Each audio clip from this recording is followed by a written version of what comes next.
नमस्कार, मैं विनोद वैष्णव और आप देख रहे हैं न्यूज़ 21 टीवी एवं पॉजिटिव न्यूज। आज हमारे साथ मौजूद हैं ग्रांड कोलंबस सेक्टर 16 स्कूल के संचालक Suresh Chandra.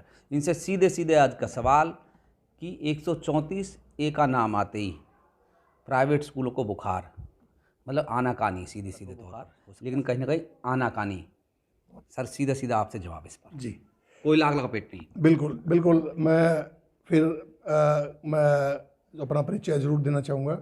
Suresh Chandra, vice president Haryana progressive school conference state व डिस्ट्रिक्ट प्रेसिडेंट HPSC फरीदाबाद। और ये जो 134A का मुद्दा काफ़ी दिनों से चल रहा है और इस पहले ही सरकार ने ये 125 किया था और उससे भी पहले के ओरिजिनली जब ये एक्ट बना था 2003 में नियमावली बनी, उसके अंदर 3% का प्रावधान था। और वो प्रावधान किसके लिए था? जो फिजिकली चैलेंज्ड स्टूडेंट्स थे उनके लिए था। लेकिन बाद में इसको पॉलिटिसाइज करके 25% कर दिया गया हुड्डा सरकार में। हमने उसका विरोध किया। उसको विरोध करने के बाद 10% कर दिया गया।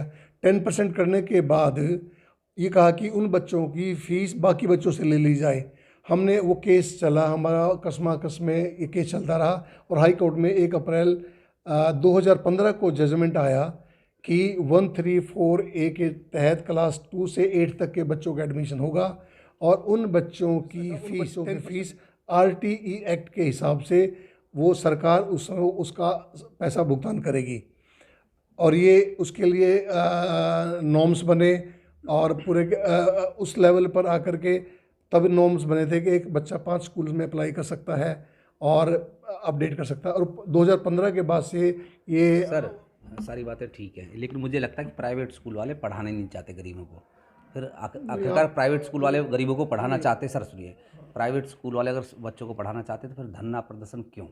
जी, आप अगर सही क्वेश्चन अगर आप शॉर्ट में ही पूछना चाह रहे हैं, इस साल अप्रैल के महीने किया कि इस साल हम अपने स्कूल आपके 134A के बच्चे हमारे संस्कृति स्कूल जो 133 स्कूल इन्होंने हरियाणा में बनाए हैं उन स्कूलों के अंदर 134A के बच्चों का एडमिशन करेंगे।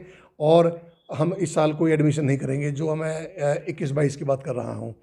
लेकिन अक्टूबर के महीने के अंदर रेवाड़ी के एक पेरेंट ने हाई कोर्ट को में अप्रोच किया कि हरियाणा सरकार 134A का हमें बेनिफिट नहीं दे रही है। और कोर्ट ने हरियाणा सरकार को नोटिस किया और अक्टूबर के अंदर अफरा तफरी के अंदर आनन फानन के अंदर सरकार ने आदेश निकाला स्कूलों को कि अपनी वैकेंट सीट हमारे को फिलअप करिए। और उधर पेपर में एडवर्टाइजमेंट कर दिया, जिन बच्चों ने एडमिशन नहीं लिया था वो आप हमें अप्रोच करें, उसका फॉर्म फिलअप करें। जो प्रक्रिया फरवरी में होनी थी, जनवरी फरवरी में होनी थी, उस प्रक्रिया को सरकार ने कोर्ट के आदेश के अनुसार अक्टूबर में स्टार्ट किया। और जब करने के बाद बहुत स्कूलों ने अपनी वैकेंसी भेजी, बहुत ने नहीं भेजी। जिन्होंने नहीं भेजी उस पर कोई एक्शन नहीं हुआ। जिन्होंने भेजी और भेजने के बाद वैकेंसी क्रिएट करने का भी फार्मूला सरकार ने अपना एक विचित्र सा फार्मूला बना रखा था, जो कि स्कूल को मान्य नहीं। विचित्र फार्मूला क्या है? विचित्र फार्मूला ये है कि आपके स्कूल में वैकेंट सीट का 10% है। ये कहते हैं टोटल सीट का वैकेंट 10% है, वो तो पॉसिबल नहीं है। और नंबर टू कि जब स्कूल ने अपनी वैकेंसी भर दी और सरकार ने आदेश किया, अक्टूबर नवंबर दिसंबर के अंदर आदेश आया कि बच्चों का एडमिशन ले लिया जाए। हमने उसका विरोध किया और कोर्ट में गए। कोर्ट ने सरकार को नोटिस दिया और डायरेक्शन दी कि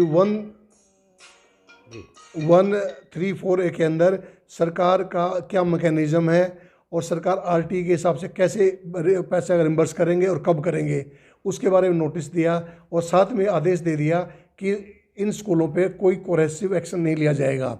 हमने उस कोर्ट के आदेश के अकॉर्डिंगली हमने काम किया और सरकार ने हमें दबाव बनाने की कोशिश की। हमने कंटेम्प्ट डाला, कंटेम्प्ट का नोटिस हो गया, एक्सेप्ट हो गया। हमने उसके अंदर विभिन्न अधिकारियों को उसमें कंटेम्प्ट के अंदर लिया और 28 फरवरी की डेट लगी थी 134A के लिए। अब वो डेट 18 अक्टूबर की है, क्योंकि नीयत और नीति में फ़र्क है। सरकार चाहती है 134A के बच्चों को पढ़ाना, वो 300, 400, 500 रुपये का फिगर लेके आती है।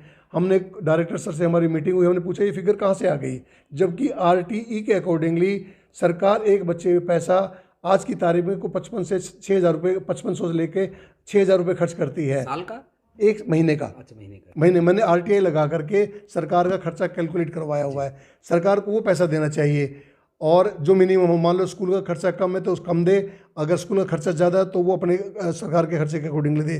और वो 300, 400, 500 रुपये की फिगर दे रही है, उसके अंदर भी बहुत सारे स्कूल हैं जिनको पैसा नहीं मिला, क्योंकि आप डेट फिक्स करते हैं कि एडमिशन होने की डेट फिक्स होनी चाहिए, तो पेमेंट की डेट भी एक मैकेनिज्म फिक्स होना ज़रूरी है।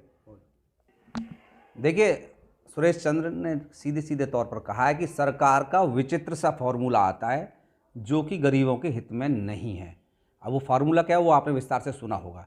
अब इनसे सीधे सीधे एक सवाल कि शिक्षा के स्तर को कैसे बढ़ाया जा सकता है, स्तर को कैसे ऊपर लाया जा सकता है, क्योंकि आपने कोरोना काल देख लिया, आपने नॉर्मल काल देख लिया, अब कैसे हम शिक्षा के स्तर को बढ़ा सकें, जो गुणवत्ता आ सके शिक्षा में। सर शॉर्ट में बस। शिक्षा के स्तर को बढ़ाने के लिए 3 एलिमेंट हैं: पेरेंट, स्टूडेंट, मैनेजमेंट। मैनेजमेंट के मैं वर्ड में अगर थोड़ा सा डिटेल में चाहूँ तो मैनेजमेंट भी है, टीचर भी है, सरकार भी है। ये लोग किसी भी एजुकेशन के स्तर को बढ़ा सकते हैं, गिरा सकते हैं। हर किसी की बच्चे की जिम्मेवारी बच्चे के लेवल पे बच्चे ने अपना रोल प्ले करना है। पेरेंट्स का रोल पेरेंट्स ने प्ले करना है, मैनेजमेंट का, टीचर का, सरकार का रोल सरकार ने प्ले करना है। अगर इन तीनों के अंदर समन्वय हो और पहले से क्लियर हो कि मुझे इस लेवल पे ये अचीव करना है और उसको अचीव करने के लिए एकजुट होकर के कार्य करें, शिक्षा के स्तर को निश्चित रूप से बढ़ाया जा सकता है, सुधारा जा सकता है, ऊंचा किया जा सकता है।